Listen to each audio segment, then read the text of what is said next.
At a glittering New York gala, she collapsed in front of hundreds of guests. But what shocked America was not her fainting. It was the man who caught her. He was the son of the city's most powerful billionaire.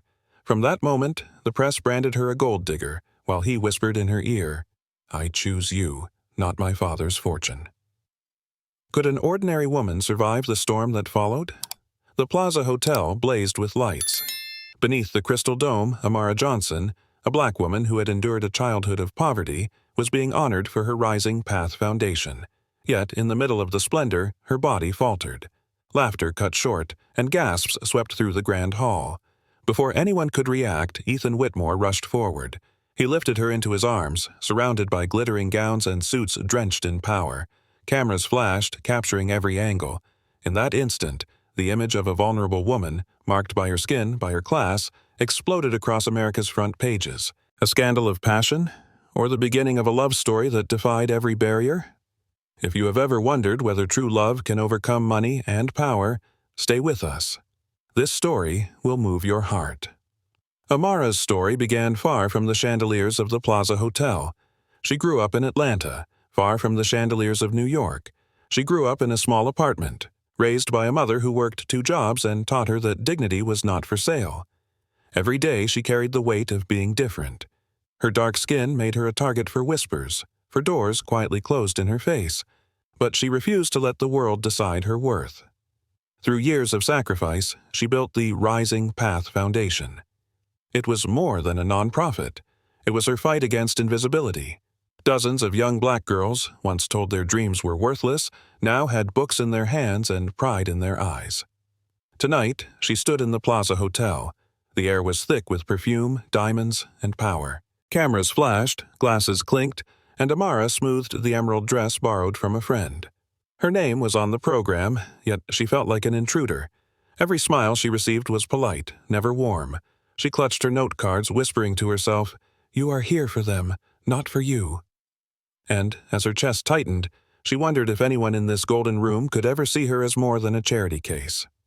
Across the ballroom, Ethan Whitmore leaned against the bar, his tie loose, his eyes distant. To the world, he was the golden heir, son of Richard Whitmore, the man who built skyscrapers out of steel and ambition. But inside, he felt like a stranger wearing someone else's suit.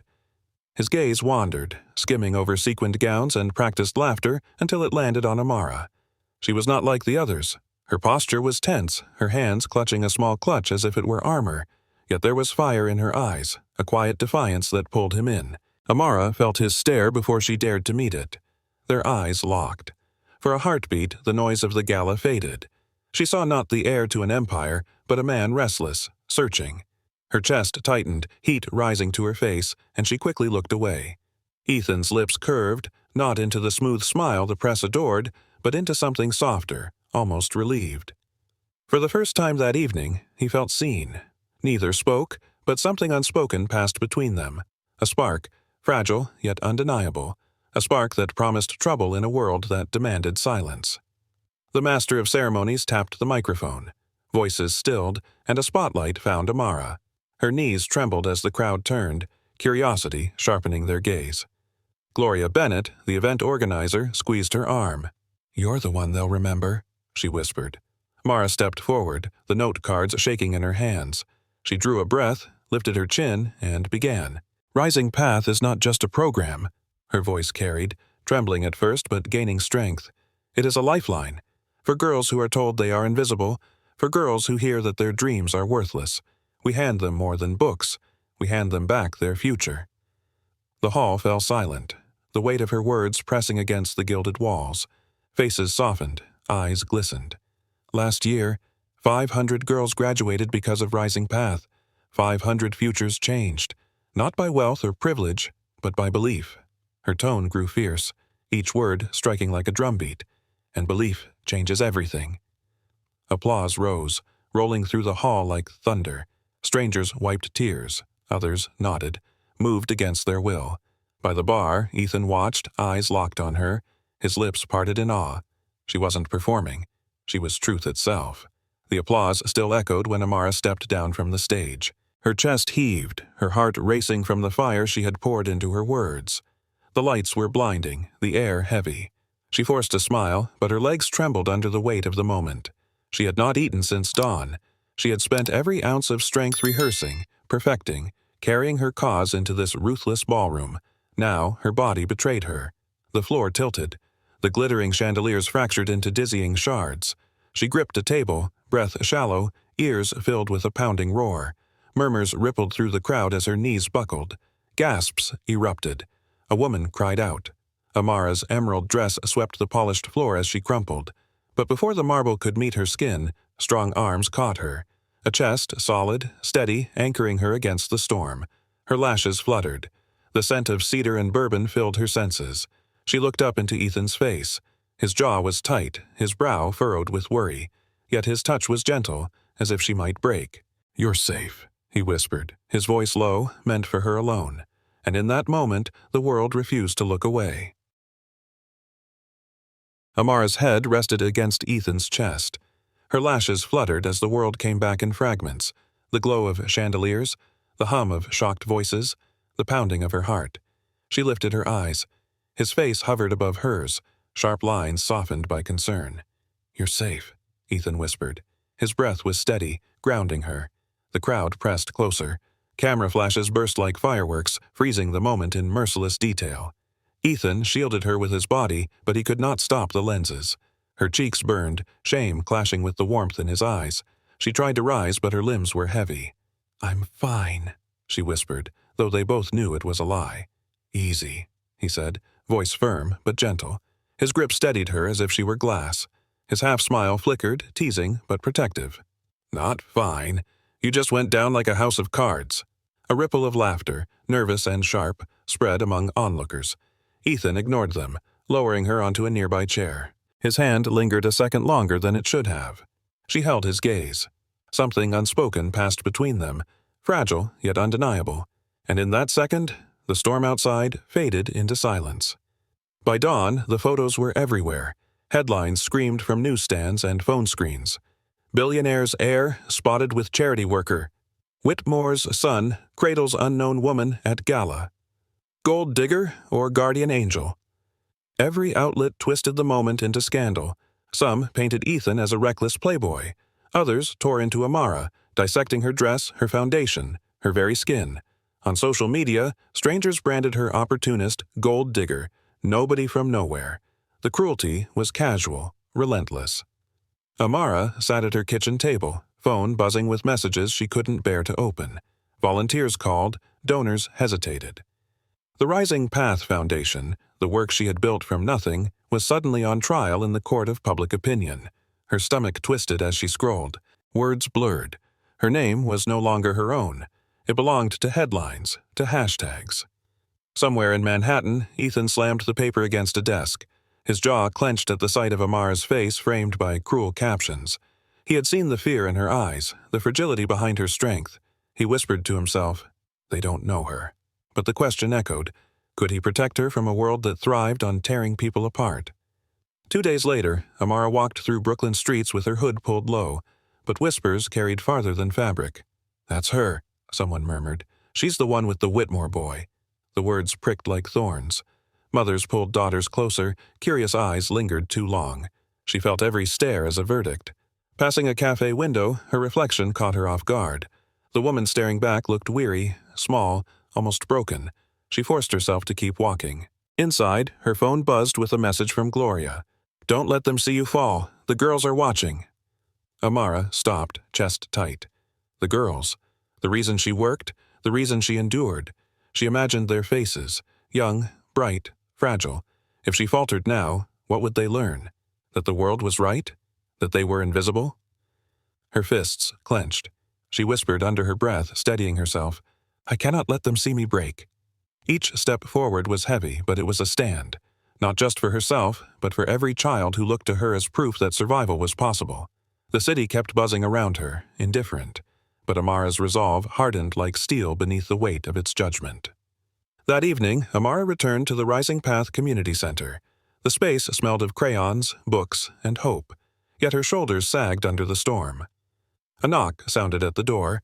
She opened it to find Ethan holding a paper bag. "You didn't eat at the gala," he said simply, stepping inside. She hesitated, but the warmth of takeout filled the room, grounding her in ordinary kindness. He set the food down, rolling up his sleeves as if he belonged there. "You don't have to," she began. "I want to," he cut in, eyes steady. "I saw you that night. You weren't chasing spotlights. You were fighting for something real." Amara's throat tightened. She wanted to protest, to remind him that his world and hers could never fit. But his gaze was unshaken, his tone disarming. "I've met hundreds of people in glittering gowns," Ethan continued, softer now, "but none of them made me believe like you did." For the first time since the scandal, Amara felt seen. Not as a headline, not as a burden, but as herself. The silence between them stretched, warm and dangerous. Something fragile had begun, and both knew it could not be undone. The door creaked open again. High heels clicked against the worn floor of the community center. Victoria Hale stepped inside, her crimson dress sharp against the humble walls. "Well," she said, voice sweet but edged with steel, "this is cozy." Amara froze. Ethan's jaw tightened. Victoria's gaze swept the room, lingering on the takeout containers, the closeness between them. Her smile never reached her eyes. "So, this is where the Whitmore heir spends his nights. Quite the charity case." The words stung, though they were wrapped in silk. Amara's spine stiffened, but silence held her tongue. Ethan stepped forward. "Victoria, leave." Her laugh was low, dismissive. "Your father has plans, Ethan. Plans that don't include this." Her eyes flicked to Amara, dismissive, cutting. Amara's pulse raced.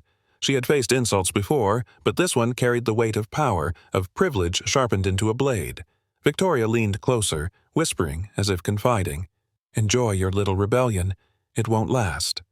Her heels clicked again as she walked out, leaving the air colder, heavier. Amara exhaled, shaky. She met Ethan's eyes. In his silence was defiance, but also warning. Their worlds had collided, and the war had only begun.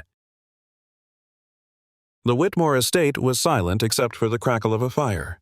Ethan stood before his father, shoulders squared, though his heart pounded. Richard Whitmore leaned back in his leather chair, glass of scotch in hand. His eyes were cold, sharp as a verdict. "She will ruin you," Richard said, voice steady, heavy with authority. "That girl, she is beneath our name. The press already mocks you. The board is restless. Enough." Ethan's fists clenched. "She's not what they say." Richard rose, towering over him. "You will end this. You will marry Victoria. That alliance secures the future. Wealth, stability, influence. Do not throw it away for sympathy." The word dripped with disdain. Ethan's jaw tightened. He wanted to shout, to defend Amara, but the weight of his father's shadow pressed down like stone. Richard had built an empire out of ambition, and now he demanded obedience. "You will thank me one day," Richard warned. "But if you defy me, you will stand alone." Ethan turned away, chest burning. For the first time he saw the empire not as legacy, but as chains. And in that moment he knew his father's love had limits. A week later, Ethan slipped into a quiet cafe in Brooklyn. The place was dim, smelling of coffee and rain. At a corner table, Amara sat waiting, her eyes wary, her coat pulled tight. When she saw him, her face softened just for a moment. He slid into the seat across from her, a small smile breaking the tension. "Thought you wouldn't come," she whispered. "I couldn't stay away," he replied, his voice low, almost tender. For a while they spoke of nothing. Coffee, the weather, the noisy streets outside. But beneath the small talk, their eyes lingered too long, their laughter came too easily. Ethan reached across the table, brushing her hand. The touch was fleeting, but her pulse jumped. In his eyes she saw not the heir to billions, but a man fighting to be free. "This is dangerous," Amara murmured, pulling her hand back. "Then let it be," Ethan said. His gaze was steady, unshaken. The cafe buzzed with strangers, unaware of the storm brewing at their table. In that quiet corner, a fragile love began to take root, hidden but alive. And both knew, no matter the risk, they were already too far in to walk away. That night, Amara lay awake in her small apartment. The city outside pulsed with light and noise, but inside, silence pressed against her chest. She thought of Ethan. His eyes, his touch, his words that made her want to believe. Yet, with every memory came fear. Her voice whispered in the dark, "Can I be strong enough to fight his world?" Images flooded her mind. The glare of cameras, headlines calling her a fraud, women in diamonds sneering at her skin, her dress, her presence. And behind them all, Richard Whitmore, powerful, unyielding. Amara pressed her palms together, trying to steady her breath. She had fought battles before. Poverty, racism, the silent wars of being invisible. But this fight was different. This fight was against a world designed to crush her. She closed her eyes, tears slipping free. For the girls, she had to stand tall. But for herself, she wondered if she was enough. In the stillness, she whispered, "Maybe love is not meant for women like me." The words lingered, heavy and cruel. And though she hated them, a part of her heart believed them.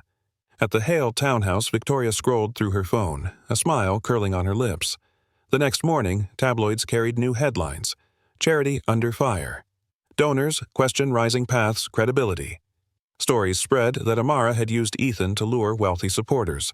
Anonymous sources claimed mismanagement, greed, ambition disguised as charity. By noon, 2 sponsors called to suspend funding. By evening, 3 more pulled out. Volunteers whispered in corners, doubt seeping into every hallway of the community center. Amara read the articles, hands trembling.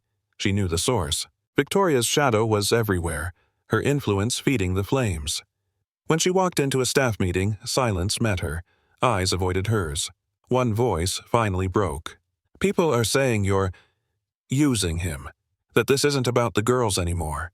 The words cut deeper than any headline. Amara forced her voice steady. "Rising Path is bigger than rumors. The work speaks for itself." But even as she said it, the fear in their eyes told her the damage was real. Far across town, Victoria raised her glass of wine. "Let her drown," she murmured. The city sparkled outside her window, blind to the poison she had set loose. The community center, once filled with laughter, now buzzed with whispers. Volunteers packed boxes in silence, their eyes darting toward Amara but never holding her gaze. She tried to lead, to give instructions, but her voice cracked. Murmurs rippled, doubts too loud to ignore. One volunteer muttered, "She's finished us. Sponsors are gone, all because of him." The words shattered something inside her. She rushed into her office, closing the door before the tears spilled. Alone, she sank into her chair, head in her hands. The walls that had once felt like a safe haven now pressed in like a cage. Her phone buzzed with unanswered calls, messages she couldn't face. Headlines still screamed, twisting her name into shame. For the first time since founding Rising Path, Amara whispered, "I can't do this." Her shoulders shook. She thought of the girls, of every promise she had made, and the weight crushed her. Outside the door, children's voices drifted faintly. Their laughter once gave her strength. Tonight, it cut like glass. Amara buried her face in her hands, sobbing. For the first time, the fighter who had carried others faltered, and in the silence, doubt tasted like defeat. The community center buzzed with tension. Volunteers whispered, eyes darting toward Amara as if she were already guilty. Her throat burned as she tried to explain, but the words caught. Then the door opened. Ethan stepped in, his presence silencing the room. He didn't hesitate. He walked straight to Amara and took her trembling hand in his. "I believe in you," he said, his voice strong enough to cut through the doubt. The room stilled. His gaze held hers, steady, unflinching, as if no scandal, no empire could move him. Amara's chest tightened. For a moment she forgot the headlines, the whispers, the fear. His hand around hers felt like a lifeline. Some volunteers exchanged glances. A few softened, their expressions uncertain, but others shook their heads, unconvinced. Ethan ignored them all. He leaned closer, voice low but fierce. "Let them talk. I know who you are." Her lips parted, but no words came. Instead, tears filled her eyes. For the first time in days, she didn't feel alone. And in that fragile moment, she allowed herself to believe him, even if the world did not. That night, Ethan returned to the Whitmore estate. Richard was waiting, framed by shelves of contracts and awards. His voice carried no warmth. "This ends now," Richard said. "If you choose her, you lose everything. The trust fund, the board seat, your future, all of it." Ethan's heart pounded, but his voice stayed calm. "I don't care about money." Richard's eyes flashed. "You think love will feed you? You think the world respects a man who throws away legacy for a fling?" Ethan's fists clenched at the word. "She's not a fling." Richard slammed his hand on the desk. "Enough. I built this empire for you. Do not destroy it for her." The room vibrated with the weight of his fury. Ethan stood tall, but inside he shook. His father's love had always come tied with conditions, and now the final line was drawn. "If you walk this path," Richard warned, voice like steel, "you will no longer be my son." Silence hung heavy. Ethan's chest ached, torn between blood and heart. He turned away, each step echoing like betrayal, and for the first time he wondered if love was worth losing everything. Ethan sat alone in his car, city lights bleeding into the windshield. His phone buzzed with notifications. Headlines, texts from his father, messages from Victoria. Each one screamed of control, of expectation. But in his mind, another image rose. Amara, standing on stage, her voice trembling yet fierce. Her words about invisible girls, about hope, about belief. He closed his eyes, gripping the steering wheel. His chest tightened with conflict. On one side, the empire, wealth, power, the life laid out since birth. On the other, Amara, uncertain, fragile, yet more real than anything he had ever known. He thought of her hand in his, how it fit like it belonged. He thought of the way her eyes lit when she spoke of rising path. And then he thought of his father's threat, the cold dismissal in Richard's tone. The car felt suffocating. He pounded the steering wheel once, a growl caught in his throat. "Who am I if I walk away from her?" he whispered. The city around him hummed, indifferent. His phone buzzed again. This time, he let it ring, unanswered. For once, Ethan wanted to choose his own life, but the cost still terrified him. The next afternoon, the community center doors opened to reveal Victoria Hale. She swept inside with a smile polished like glass, her heels clicking against the floor. "Amara," she said sweetly, "congratulations. Quite the attention you've been getting." Amara stiffened. "What do you want?" Victoria's eyes glinted. "Only to wish you well. Though let's be honest, you don't belong in his world. You know that, don't you?" Her words dripped like poison. Amara's breath caught, but she stood straighter. Victoria circled the room, her gaze sweeping the walls decorated with children's artwork. "Charming. But Ethan is meant for more than this, for more than you." Amara clenched her fists, fighting the sting. Victoria leaned closer, voice low. "He will never leave his father's empire. Not for you. You're just a distraction. A rebellion he will regret." The words sliced deep. Amara forced herself to meet her eyes. "If you're so certain, why are you here?" For the first time, Victoria's smile faltered, but it returned quickly, sharper than before. "Enjoy the fantasy while it lasts." With that, she turned and left, leaving silence behind. Amara stood frozen, shame and fury battling in her chest. That night, Amara sat on the edge of her bed, phone heavy in her hand. The screen glowed with Ethan's messages, questions, concern, hope. Her heart ached at every word. She wanted to believe him, wanted to believe love could conquer his world, but Victoria's voice echoed in her head. Richard's power loomed. And the weight of the girls, the foundation, pressed down harder than her own longing. Tears blurred her vision. She typed slowly, each letter cutting into her soul. "We can't do this." She stared at the words, her thumb hovering. Her chest tightened, breath shallow. She whispered, "Forgive me." Then she hit send. The message left her screen, final as a slammed door. Amara dropped the phone, pressing her hands to her face as sobs broke free. The walls of her apartment felt colder, the city outside louder, crueler. She curled into herself, whispering, "This will save him. This will protect the girls." But deep down, she knew the truth. She wasn't saving anyone. She was breaking. And as the night closed in, Amara wept for the love she had surrendered before it had even begun. Ethan sat in his apartment, Amara's final message glowing on his phone. "We can't do this." The words cut deeper than his father's threats. He read them again and again, jaw tight, heart pounding. He knew she had pulled away to protect him, but it only fueled his resolve. He rose, pacing. "No," he whispered to himself. "This ends on my terms." For years, his life had been scripted. School, business, alliances, Victoria. Every choice made for him. But the moment Amara collapsed in his arms, he saw a different life.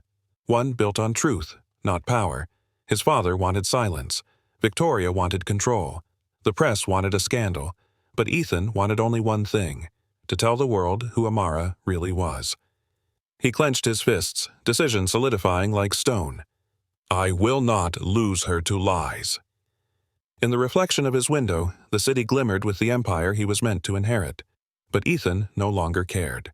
He grabbed his jacket, heart steady with rebellion. He would face his father, the media, the world. And he would tell them the truth, even if it cost him everything.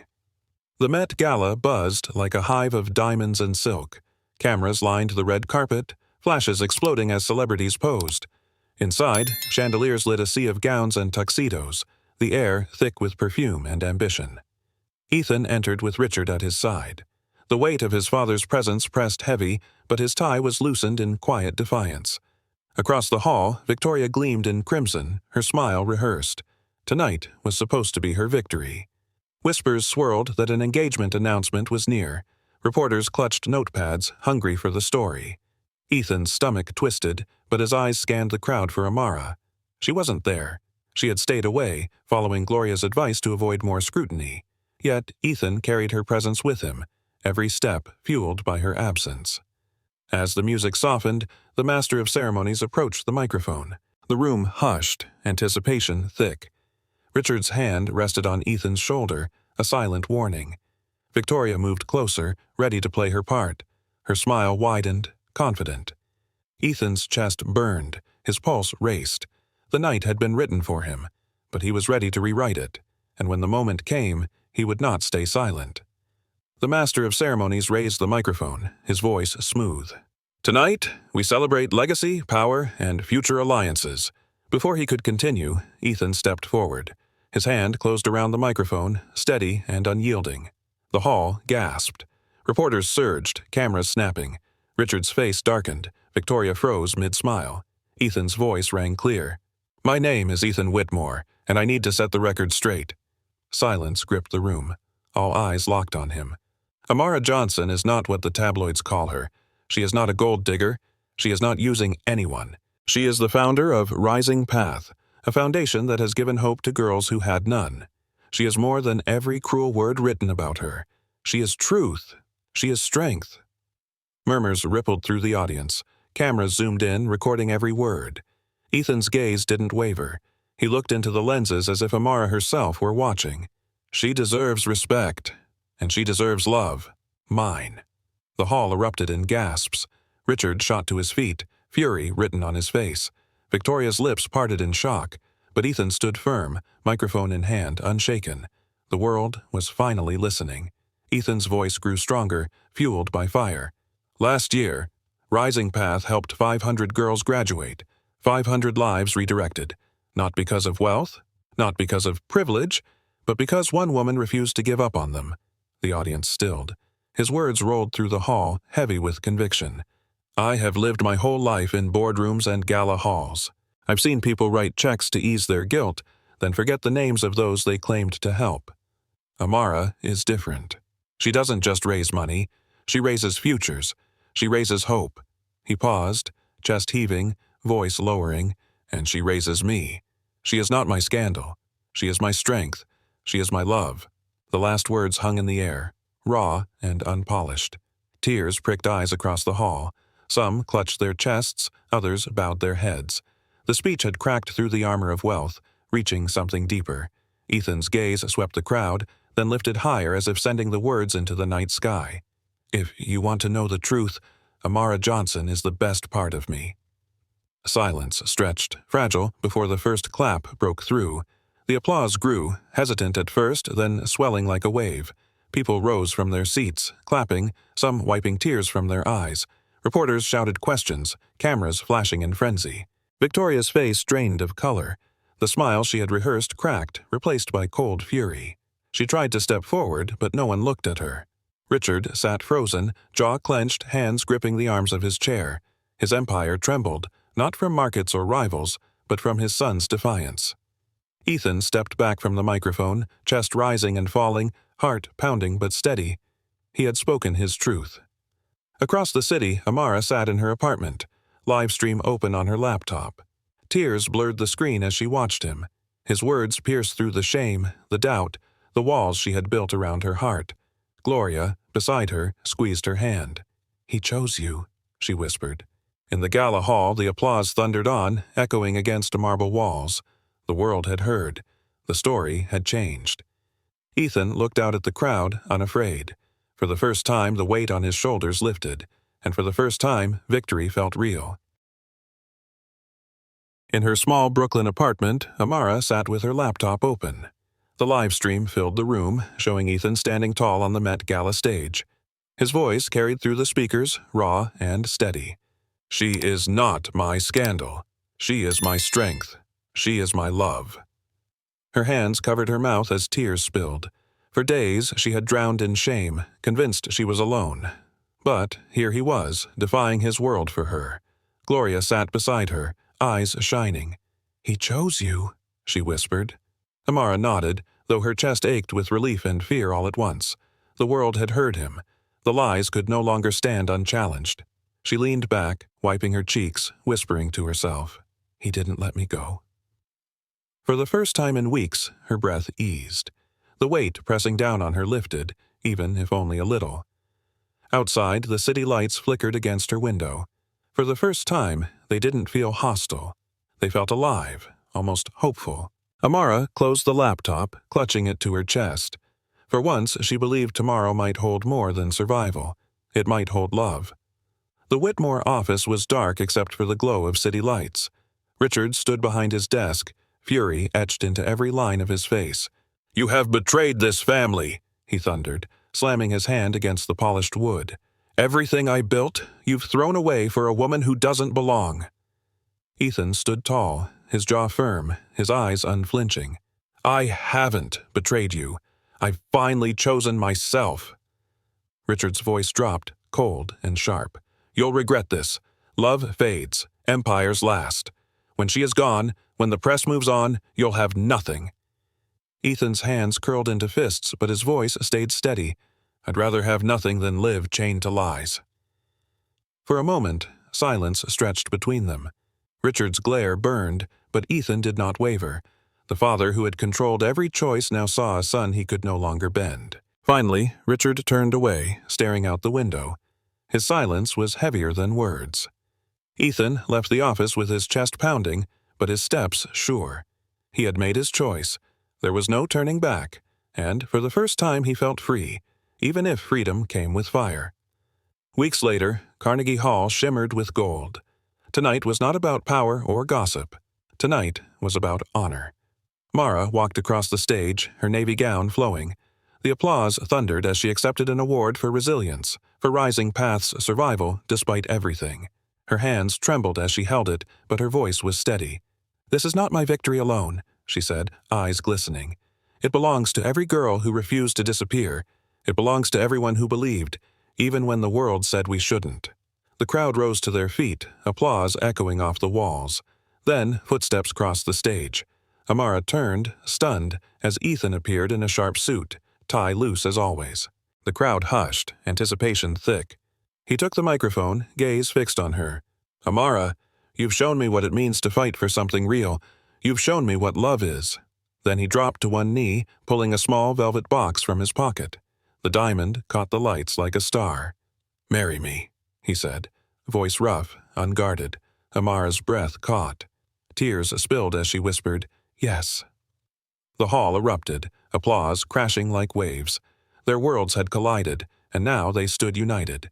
The applause roared, shaking the hall. Ethan slid the ring onto Amara's finger, pulling her into his arms. The kiss sealed their vow as the crowd cheered. Near the front row, Richard Whitmore rose slowly to his feet. His expression was unreadable, his eyes sharp but not cold. For a long moment the hall stilled, waiting. Then his hands came together, a single clap, then another. The sound echoed, heavy with meaning. The room gasped.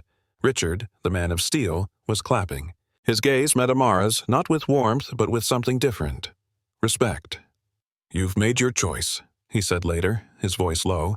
He looked at his son, then at her. "And you." His pause lingered. "You've earned your place." Amara's chin lifted, her hand tightening around Ethan's.